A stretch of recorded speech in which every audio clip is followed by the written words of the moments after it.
Right now, millions of Christians are watching the news and asking the same question. What is God doing with America, Israel, and the Middle East? The answer isn't in today's headlines. It's in a pattern God has been using foreign nations in Israel's story for thousands of years. And the pattern he's followed? It doesn't look like what most people expect. Everyone assumes Egypt is the villain of the Exodus story, the oppressor, the enemy, the obstacle God had to remove before his plan could begin. But that's only half the story, and it might be the less important half. Go back further than Moses, back to a teenager sold into slavery by his own brothers, dragged into Egypt in chains, forgotten in a prison cell for years. Joseph didn't end up in Egypt by accident. Genesis 50:20 says it plainly. You intended to harm me, but God intended it for good. The most powerful empire on earth became the delivery system for God's long-range rescue plan, not just for Israel, for the surrounding nations starving in the famine too. And here's what we miss when we fast forward to the plagues. Israel didn't just pass through Egypt. Egypt made them. 400 years of shared suffering forged 12 rival tribes into one people.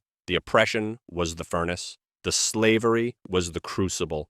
They came in as a family, they came out as a nation. God didn't just rescue Israel from Egypt, he used Egypt to build Israel first. That reframes the whole story because it means God wasn't reacting to Pharaoh, he was working through him. Through every brick laid, every overseer's whip, every cry that rose up from the mud pits. Exodus 3:7 says, I have surely seen the affliction of my people who are in Egypt and have heard their cry. He saw it the whole time. And he let it continue because he was doing something inside it. And if we're honest, that's an uncomfortable thought, because it means the painful, grinding seasons of our lives might not be setbacks to God's plan. They might be the plan. Egypt didn't break Israel, Egypt forged them, and the God who let it happen never looked away once. Isaiah 10:5 is one of those verses that makes you set the Bible down for a second. Woe to Assyria, the rod of my anger, the staff, in their hands is my fury.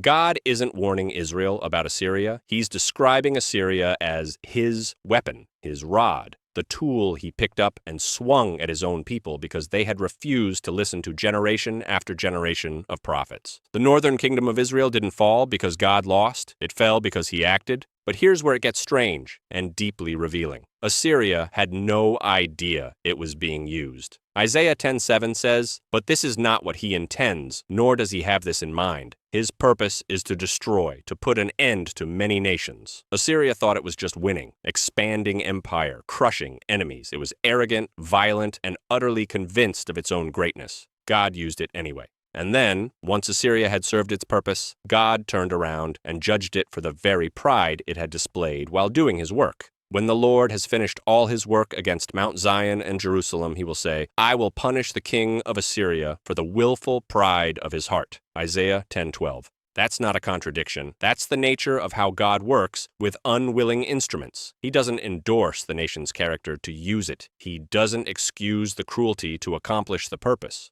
Both things are fully true at the same time. Assyria was God's rod, and Assyria was guilty. We tend to think God can only work through people who are on his side. Assyria dismantles that completely. The nations that oppose God's people don't always know they're pawns in a larger story, but the author of the story does. This is the one that's hardest to sit with. Jeremiah 25:9 calls Nebuchadnezzar, the king who burned Jerusalem to the ground, who destroyed Solomon's temple, who scattered God's people across a foreign empire, God's servant. That's the word the text uses, not adversary, not instrument, servant. The temple is rubble, the holy city is ash, and God says, I sent him. Israel had chased idols, ignored prophets, and shrugged off warning after warning for generations. The exile wasn't a defeat, it was a reckoning. God didn't abandon his people to Babylon. He handed them to Babylon, because that was the only thing left that might finally get their attention. And Babylon wasn't a passive backdrop. It was one of the most powerful foreign nations in human history, a superpower that dominated the ancient world the way few empires ever have.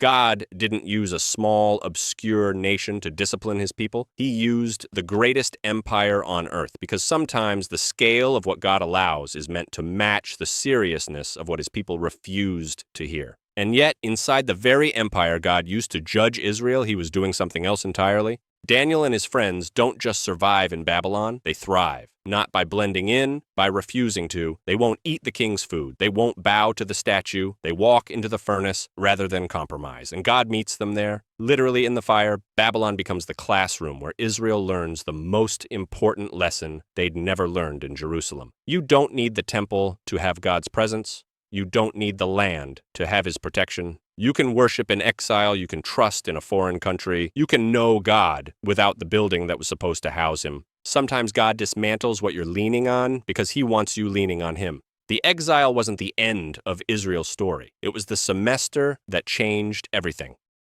Isaiah 44:28 contains one of the most staggering details in all of Scripture. God names a king, a specific personal name, roughly 150 years before that king is born, who says of Cyrus, "He is my shepherd, and he shall fulfill all my purpose." Cyrus the Great, king of Persia, not an Israelite, not a believer, a pagan ruler who worshipped other gods entirely, and God calls him my shepherd. And then, one chapter later, something even more striking, "Thus says the Lord to his anointed, to Cyrus," Isaiah 45:1, anointed. That's the word used for David, for the priests, for the Messiah, and here God pins it on a Persian king who doesn't even know his name. When Cyrus conquers Babylon in 539 BC, one of his first acts is to release the Jewish exiles and fund the rebuilding of the temple in Jerusalem, not because he converted, not because a prophet convinced him. Ezra 1:2 records his own decree. "The Lord, the God of heaven, has given me all the kingdoms of the earth, and he has charged me to build him a house at Jerusalem."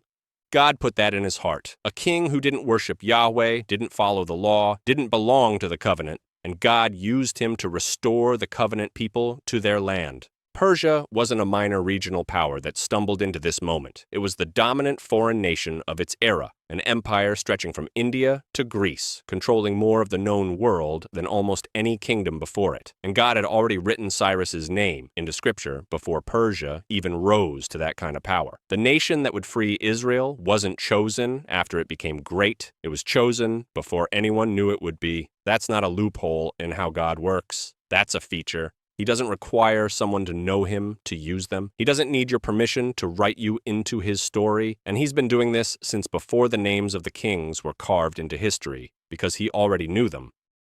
The Philistines never intended to give Israel David. For generations, they were the thorn Israel couldn't remove. Superior weapons, coastal strongholds, a military culture that made the Israelites feel perpetually outmatched. They were the reason Israel came to Samuel and demanded a king in the first place, because the surrounding nations had kings who led armies, and Israel felt exposed. The Philistines created the pressure that produced the monarchy, and then Goliath steps forward. 40 days of standing in the valley, shouting across the battle line, daring anyone in Israel to face him. Every experienced soldier freezes. Saul, the tallest man in Israel, the one who was supposed to be the answer, hides, and a shepherd boy shows up with a sling. But David doesn't defeat Goliath despite the Philistines. He's defined by them. Without the giant, there's no moment. Without the moment, there's no David. Without David, there's no covenant. Without the covenant, there's no lineage that leads to a manger in Bethlehem. First, Samuel 17:47 gives us David's own understanding of what's happening. The battle is the Lord's. He doesn't say the sling is his. He doesn't take credit for the courage. He recognizes that the confrontation with Goliath isn't about what he can do. It's about what God is about to make visible. The Philistines thought they were threatening Israel. They were auditioning the king God had already chosen. The adversaries in your life don't always know what they're setting the stage for.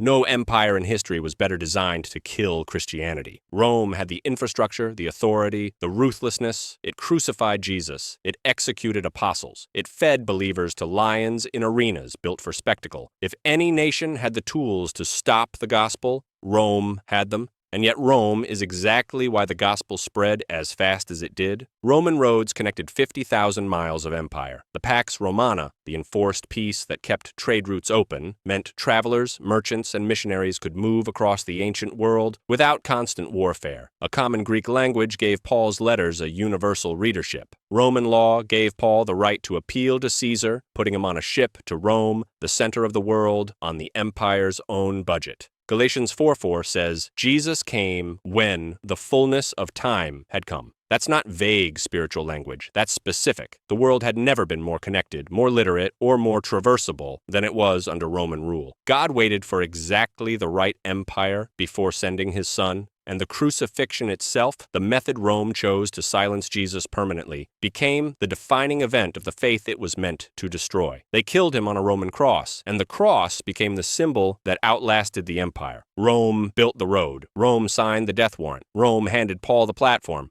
The empire that tried to bury the gospel handed it to the world. Moses spent 40 years in Pharaoh's household learning how to lead. He spent the next 40 years in Midian learning that he didn't know how. After killing an Egyptian and fleeing into the desert, Moses lands in a foreign land, marries into a foreign family, and spends 4 decades as a shepherd for his father-in-law, a Midianite priest named Jethro. No armies, no palace, no title, just silence, sand, and sheep. That wilderness didn't waste Moses, it rebuilt him, and when Israel is finally free, when the greatest mass migration in ancient history is underway, and Moses is drowning under the weight of judging every dispute for 2 million people, it's Jethro who sees it, the outsider, the foreigner, the man who never belonged to the covenant. Exodus 18:17-18 records his diagnosis. What you are doing is not good. You and the people with you will certainly wear yourselves out.